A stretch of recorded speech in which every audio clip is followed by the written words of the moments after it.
Dinner is late because the day refuses to end by Citydriver Downtempo. The first time I had dinner in Europe was at an age when I didn't yet know that waiting could be considered a form of service.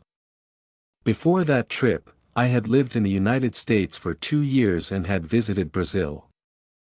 I thought I was prepared for cultural differences around food and schedules. Europe proved me wrong, quietly, patiently, and over the course of a single meal. It was a summer trip more than 20 years ago. In Europe, summer days stretch on with confidence. The sun doesn't believe in deadlines. Even at 9 in the evening, it merely considers setting. For a tour group from Asia, accustomed to nights that arrive on time, we were already exhausted when we entered the restaurant. Our bodies were tired. Only our stomachs remained fully alert. When the first course arrived, we ate quickly, as if completing a task.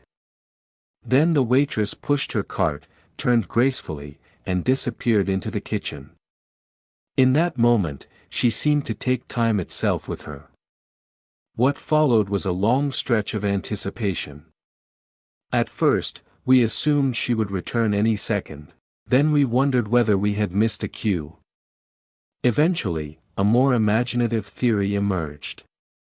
Perhaps the waitress and the chef had gone on a date. She did return, carrying the second course. Relief spread briefly across the table, before she vanished again. This time, the wait was long enough for us to walk around the restaurant, take photos, and confirm that we were nearly the only customers there. Strangely, each time the waitress reappeared, it felt less like service and more like a reunion. Only much later did I realize that this was not neglect, but intention. In Europe, dinner feels late not simply because of habit, but because of context. At higher latitudes, summer daylight lingers. When the sun is still present, neither body nor mind feels an urgency to end the day. Dinner naturally drifts later. More importantly, the rhythm of life is arranged differently.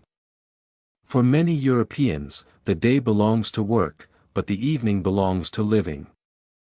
Dinner is not something to be dealt with quickly. It is a protected space, reserved for conversation, companionship, and unhurried presence. As a result, meals are designed to last. Courses are spaced apart. Plates are not cleared in haste. The staff does not hover. Sometimes, they disappear entirely. This stands in contrast to the attentiveness I was used to, where good service means constant availability. Here, good service meant trust. The restaurant was not trying to move us along. If anything, it was pretending that time did not exist. And when no one rushes a moment to be completed, time begins to stretch. When time stretches, conversation deepens, and relationships are given room to unfold. Perhaps the more interesting question is not why Europeans eat so late. Perhaps it is why they seem so comfortable letting time, and people, take their place.